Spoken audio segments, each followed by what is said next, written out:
మన జాతీయ జెండా పుట్టిన రోజు ఎప్పుడు తెలుసా మీకు అసలు? ఒక్కడు చెప్తున్నా, ఆ జెండాని తయారు చేసింది ఎవరు తెలుసా మీకు అసలు? తెలియదు. మీ పార్టీ నాయకుల జెండా ఎప్పుడు పుట్టింది తెలుసు, మీ పార్టీ నాయకుల పుట్టినరోజులు ఎప్పుడు జరుపుకోవాలో తెలుసు, మీకు నచ్చిన అభిమాన హీరో బర్త్డేలు ఎప్పుడు చేసుకోవాలో తెలుసు. కానీ మన జాతీయ జెండా ఎప్పుడు పుట్టింది తెలుసా? 1947 జూలై 22. ఇగో చూడుర్రి, ఈ జెండా కోసం ఎంత మంది ప్రాణాలు అర్పించిండ్రు తెలుసా మీకు? ఎంత మంది ప్రాణ త్యాగం చేసింది తెలుసా? భగత్ సింగ్ ఊరితాడుని సైతం ముద్దాడింది తెలుసా?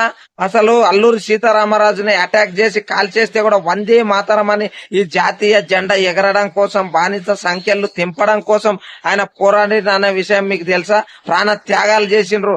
అలాంటి జెండా ఈ రోజు పుట్టిన రోజు ప్రతి ఒక్కరు జరుపుకోవాలి. ఈ వీడియో అందరికి షేర్ చేయండి, ఓకేనా?